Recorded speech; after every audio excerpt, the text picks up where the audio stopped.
Okay, so I'm going to hit play. We see two mice. One of them is chasing the other one. They look like they're fighting each other. One of them's attacking it. And then this light came on and they stopped suddenly. So, David, I'm going to play a couple more times, but what exactly is going on here?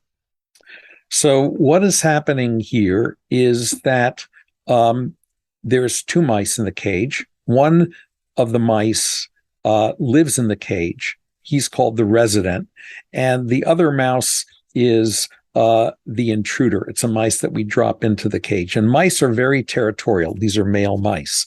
And so if you put a strange intruder mouse into a cage with a resident in it, the resident will very quickly chase it and attack it. Sort of like if two people are walking their dogs on the street and the dogs meet each other and they decide they don't like each other, they start fighting. That's what's happening here. And what we have done to the resident mouse is we've used optogenetics to express the kind of opsin that will turn a cell off when it absorbs light. We've expressed it in a group of neurons that we discovered in a region of the brain called the hypothalamus that evidently control aggressive behavior. And so that mouse, the resident mouse, has already had a virus injected into its brain and has a fiber optic cable embedded in its brain. This doesn't hurt because there's no pain receptors inside the brain. And that cable is connected to a laser that emits yellow light. And so we wait for the resident to attack the intruder. And when we flick on the yellow light, we are instantaneously shutting off this particular population of neurons deep in the brain, in the hypothalamus. And what that does is it stops the fight dead in its tracks. So imagine if you had something like this in your dog and you were walking your dog and it encountered another dog being walked and decided to attack that dog, and you're trying to pull them apart by their leashes, and you can't do it because the dogs are too strong. Imagine you could just flick a switch and turn on a laser, and it would immediately stop your dog from attacking like that. That's basically what we've done here in a mouse. And so, how did you? So you've got two mice. In the video, we saw one mouse had, a wire coming out of its head, and that's, where the light is being delivered through a fiber optic into the brain, into the structure called the hypothalamus that you mentioned. Where is the hypothalamus? How old is the structure in evolutionary terms? And how do neuroscientists think about what the hypothalamus does at a very basic level compared to something like, say, the cerebral cortex? Right. So the hypothalamus is at the base of the brain. It's sort of almost above the roof of your mouth in the brain, as it is in rodents, and all vertebrate species have something like a hypothalamus. Fish have a hypothalamus, birds have a hypothalamus, turtles have a hypothalamus, and so do mice and monkeys and humans. And so it's a very evolutionarily ancient structure, and it's known to control a lot of important visceral functions like feeding and drinking and temperature regulation. And it does some of that by releasing hormones that go into the brain or into the bloodstream. And so at one point, the hypothalamus was sort of viewed as kind of the pancreas of the brain, sort of like a secretory structure in the brain that squirts hormones into your bloodstream that control whether you're hungry or thirsty. And if you're hungry, they make you eat. If they're thirsty, they make you drink. But we now know that the hypothalamus is not just a secretory organ in the brain, but it's actually a complicated and sophisticated network of neurons that are connected to each other. And different neurons in that network control different types of behaviors, and they do so with enough specificity that if you find people have found the neurons that control eating, and when they optogenetically stimulate those neurons, it can make a mouse that's completely satiated eat ravenously. They found similar neurons that make mice drink when you turn them on. We've, as you've shown, we found neurons that are necessary for fighting behavior and which can cause an animal to attack something it normally wouldn't when you turn them on.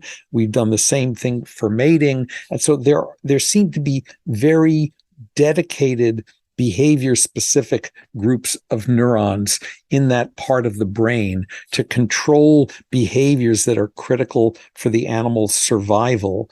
And we like to think of these as the 4 Fs: feeding, freezing, fighting, and mating. And I'll let your listeners decide what the 4th F is, because I can't say it on the air.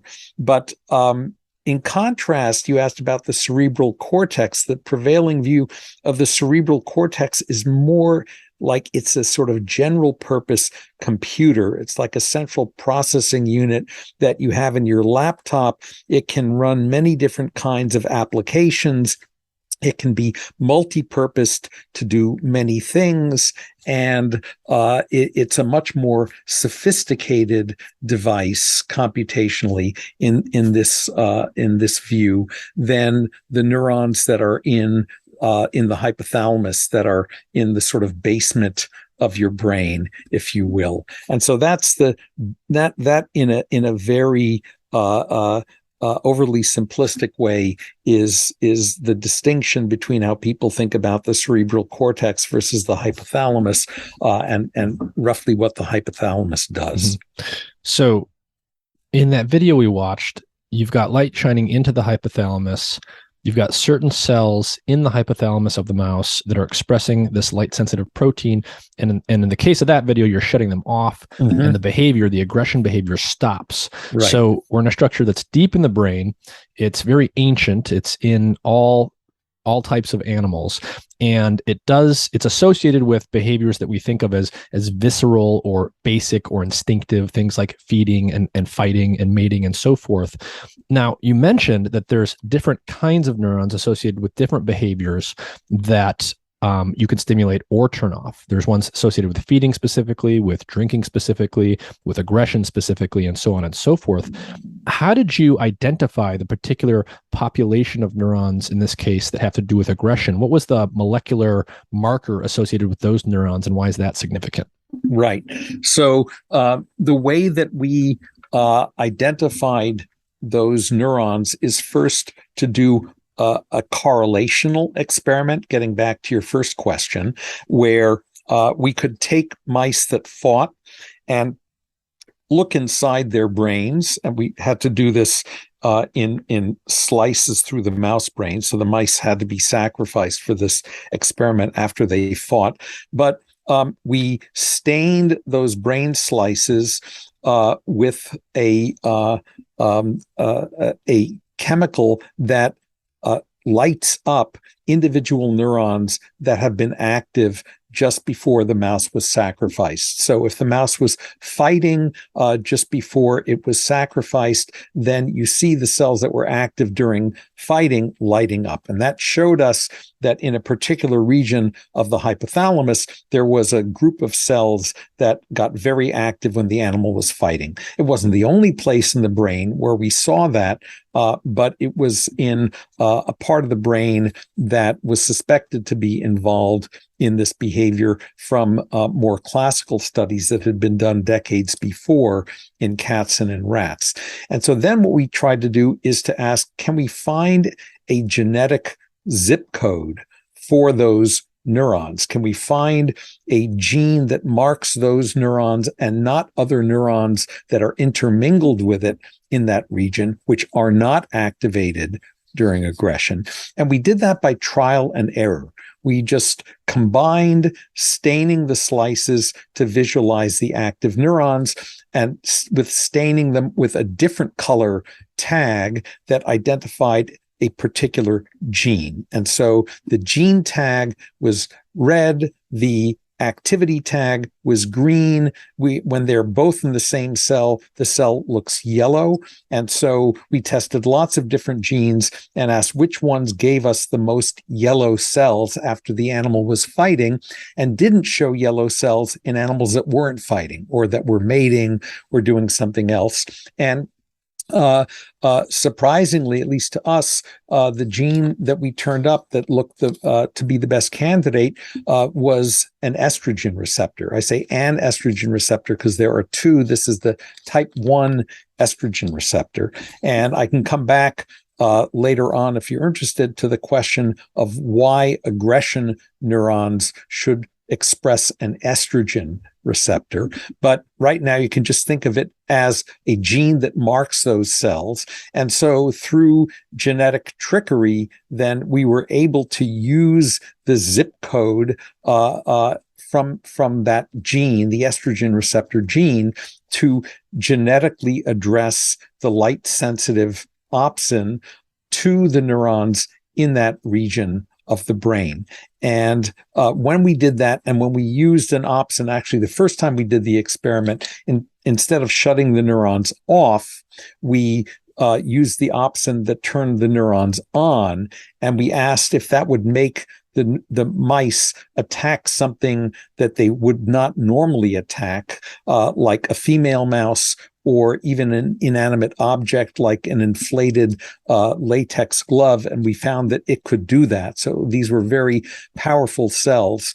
And here you're showing a movie of stimulating those cells in a mouse, which is now attacking a latex glove. So when the light is on in the upper left corner there in the movie, it means that the laser is on and we are stimulating these cells. And the mouse goes from investigating the rubber glove to actually biting it and attacking it, which is very striking.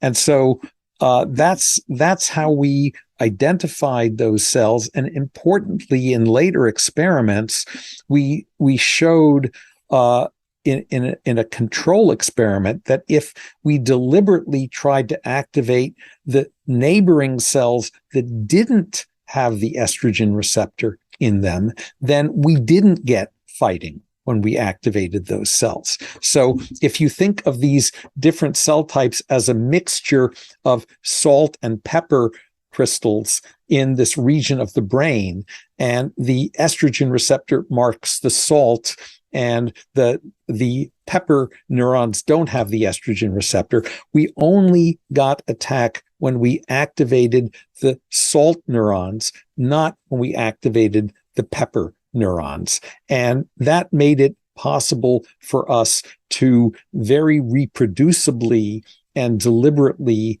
activate this group of neurons. And I should say that these experiments started over 10 years ago.